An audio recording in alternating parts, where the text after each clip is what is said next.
I'm Dinah Brandful. I was born in Cape Coast, but grew up in Accra. My primary school was in Labadi. Those days it was called Osuum School, or South. It became South Labadi Experimental Primary School. It's near the polyclinic.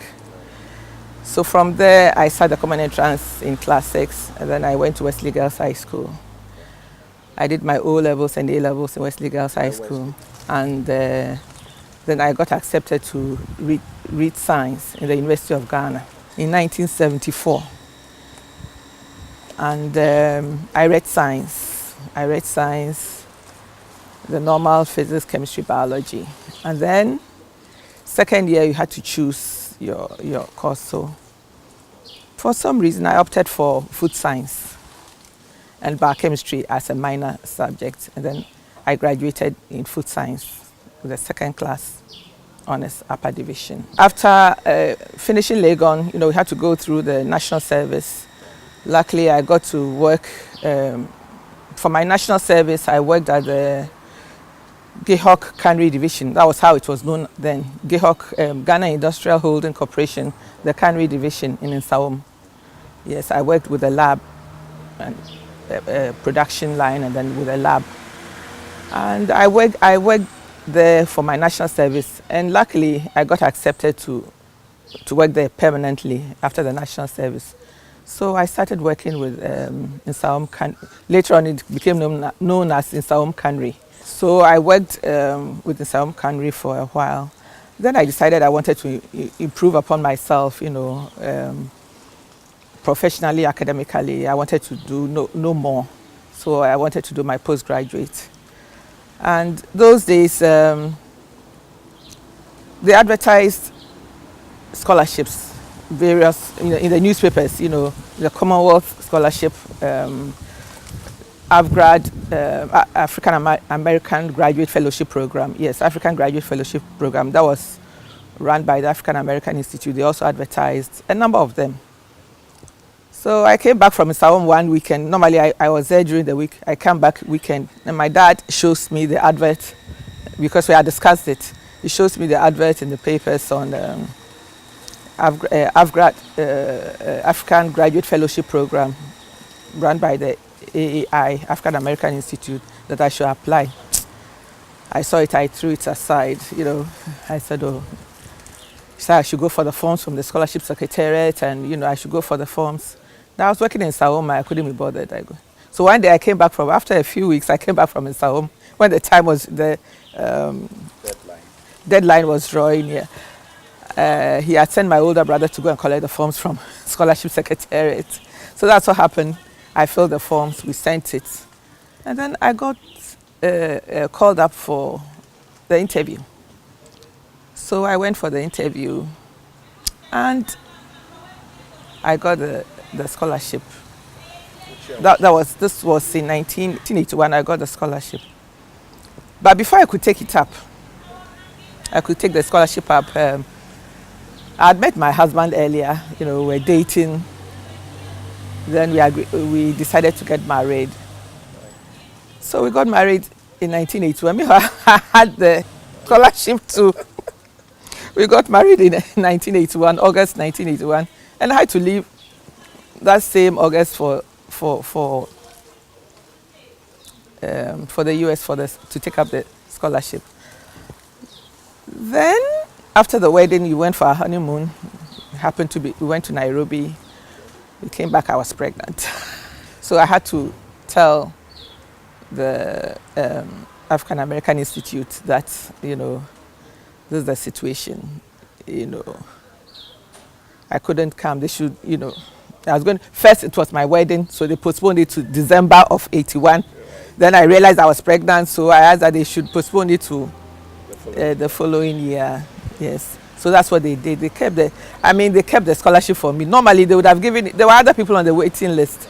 They would normally have given it to those on the waiting list, but somehow they kept that scholarship for me. So after I had a baby in May 1982, my first baby, I left her with my mom and dad. She wasn't even 3 months old, but I needed to take up that because I thought it was an opportunity. I didn't want to miss it again. I got admitted admitted into Michigan State University in East Lansing.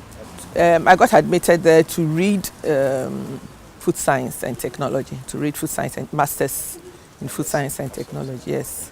I got to Michigan in, I think, September. In September of 1982.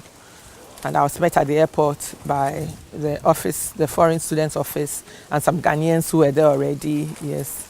They met me, and then, you know, I was in a hall. They took me to the hall. My roommate was a Thai girl. For a year or so, my roommate was a Thai girl, yes. My 2 years in Michigan State, actually, I suppose I can say propelled me into my future, my progress in my profession or something like that, yes. And I was assigned my supervisor, the Professor Bob Brunner, an elderly man who took us, I think he because of the way he related to the foreigners, you know, he had a lot of foreign students under his care. And he was like a father to all of us. You know, you've traveled from your home country, you don't know anybody there, you know, the first time. So, for instance, holidays, Thanksgiving, he invited us to join his family, you know, for the Thanksgiving dinner and that kind of life. You know, as part of your masters, you have to do a presentation, like a seminar, and you do a paper, you know, with those days on, I've forgotten what it was. It's not PowerPoint, you know, anyway. So I was doing my presentation, and with the professors, the department, I mean, the professors were all there. And one particular professor got up. His criticism was that he noticed that my topic was on aluminium, the effect of aluminium on foods. So, you know, I kept saying aluminium, and my spelling was aluminium. So he got up and he said, oh, he noticed that I was saying aluminium, but the word is aluminum. So I didn't have to talk. My supervisor, Professor Bruno, got up and told them all that, well, she's coming from the British type of educational background. So the spelling and pronunciation of for her is aluminium, not aluminum, as they say it, you know. I made lifelong friends, you know, from my experience in MSU. I made lifelong friends. There was one Jugbe, we called her Jugbe, Emily Jugbe Peel. She was from Liberia. She's been my friend since, you know, we are still friends. Unfortunately, a lot of the others, my roommates, the Thai girl, I called her Oi, we've lost track over the years. But Jugbe Peel, I'm still in touch with her. I came back from Michigan State for my studies. I graduated in June 1984, and I came back in August 1984. Yes, I came back, and I went straight back to Saum Kanri.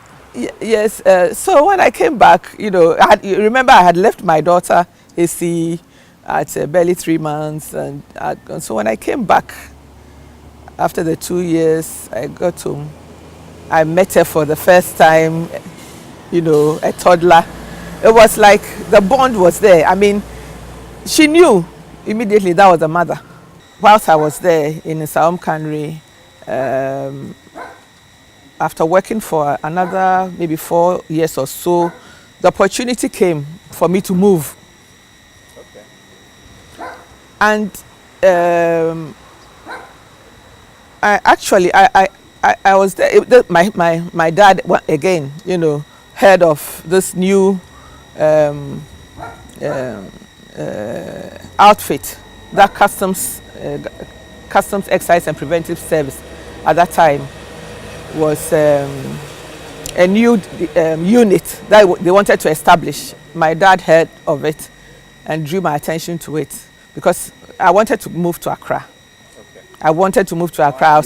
I was still doing the ride to Saum and back. Yes, because now, by that time now, my husband had come back. So we're living in Kaneshi. We're living in, you know, Teshinungwa then. We're living in Teshinungwa then. So, and going to Saum and coming back, you know, it was becoming a problem. So I wanted to move to Accra. Then I heard of this new unit in customs. Customs was trying to establish a new unit, the laboratory for customs. They wanted to establish a laboratory. And because my area was more or less, it was quality control, so more or less the lab at some kind was quality control. We were establishing this lab. I said, okay, let me make the move. So I applied and I got accepted as one of the first, I think 3 or so, 4 people who started the lab. Yeah, the lab has started in 1986, November or October 86, and I joined March 87.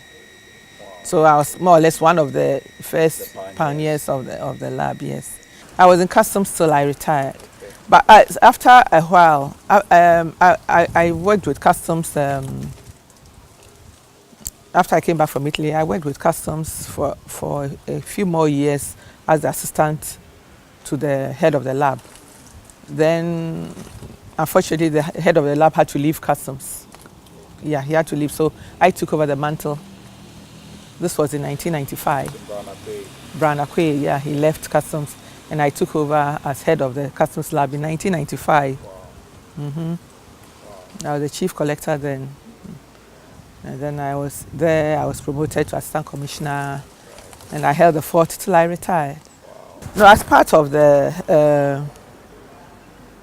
courses that I took and the way American education is, you come away with some leadership qualities, and I believe that helped me in my role, in my leadership role in customs, because I was there for a long time, and I rose to become an assistant commissioner. I started as a principal collector, chief collector, and then I rose to become an assistant commissioner. I mean, that the assistant commissioner is beyond that is political. Yes. So I rose to become an assistant commissioner, and whilst there, I was invited to be member of all kinds of boards and all kinds of technical committees. So I served on the technical committee of the pesticide technical committee of the EPA, Environmental Protection Agency Authority, or so I think it is now. I served on their pesticide technical committee that dealt with everything to do with the pesticides that are coming in. We assessed maybe